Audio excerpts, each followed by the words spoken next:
had some really poor defensive possessions, not communicating on switches, gave up a couple layups, and just didn't have much left in the tank offensively. So give credit to Charlotte. I thought they did a great job coming back in that final minute. You know, we had to close the game there, and we just couldn't get it done, and they were the aggressor in overtime. What about from earlier in the game to kind of get to the point where? So what about from earlier in the game? Like, how did you feel you guys started? Well, it's a very slow start, obviously, down 12 at half. You know, these games are always difficult when you fly across the country, and it takes a little while to get your bearings. And I thought we got our bearings in the third quarter. Our guys really fought and competed and did a great job of seizing control of the game. And but too many mistakes, particularly defensively with our communication. And so that's what we've got to clean up. I know it's just a couple minutes after the game now, but Jordan looked like he may have tweaked his ankle, limped off the court. Have you gotten a chance to No. check? Very high minute totals tonight, especially with LT. I mean, you may have planned to rest guys tomorrow anyways, but does that, I guess? Yeah, I'm going to talk to the performance staff right now, and we'll see how it affects tomorrow. I know you lost, but what do you think Draymond kind of dragged you guys to OT in a lot of ways defensively. Not even just that sequence, but what do you think about what he's doing overall? Really Draymond's been playing great. He's the best defensive player in the world, and offensively, particularly when we go small, he causes all kinds of havoc in the pick and roll game. And you saw that down the stretch. He and Steph connected. He and Jordan connected a couple of times. We just needed one more bucket down the stretch, and we couldn't get it. You talked about defense and just miscommunication or not enough communicating on defense. I mean, at this point, is it on the guys to do that, or how do you get them?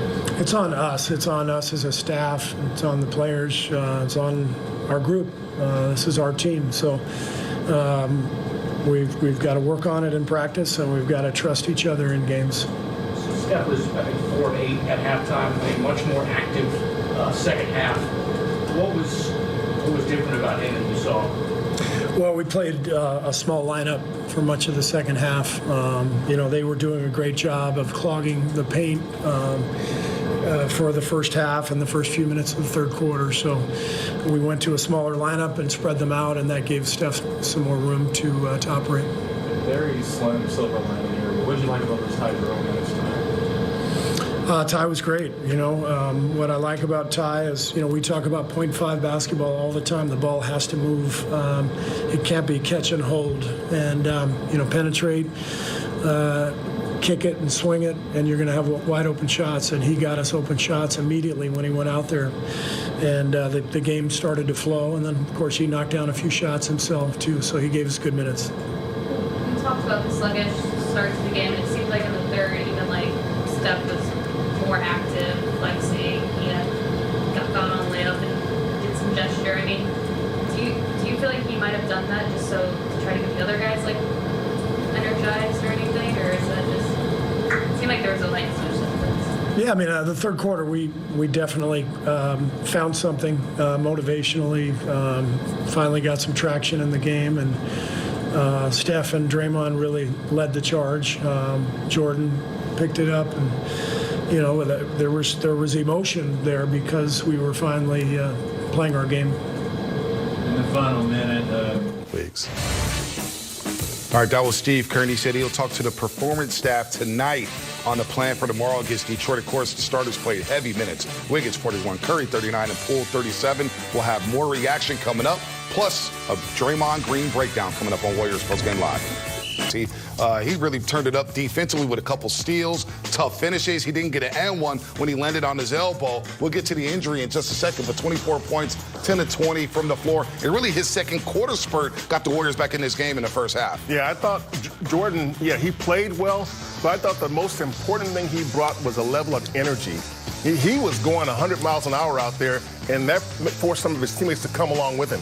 that wasn't there always in that first half. In that third quarter stretch there, in that 9-minute stretch where they scored 31 points, a lot of that was based on pure energy and a sense of desperation, I think, because they're looking at themselves going, we're down 15 and we're 3 minutes into the third quarter. Let's do better. And they did. That's a nasty finish right there. He was dynamic with the basketball, without the ball cutting. I thought defensively, Monte, like you said, his energy, his effort, you saw him get a nice deflection on the P.J. Washington drive. He dove on a loose ball. Here's a steal. He converted into it. Should have been an N1. He got fouled and played 36, almost 37 minutes. Probably his best individual performance of this young season.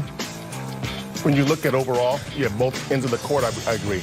Yeah, no doubt. Look at another finish right there. Now, the injury concern is we got a report from everybody out there in Charlotte that he limped off the floor with 22 seconds left in overtime. So we don't have any updates yet, but let's take a look at the play here in overtime with the Warriors trying to win. Oh, right ankle. Boy. That's not good right there. Hopefully it's just minor for Jordan Poole, but a lot of slipping on the three-point line today at the Spectrum Center there. And he hopped up. Hopefully he is okay there. What did you see, Mully?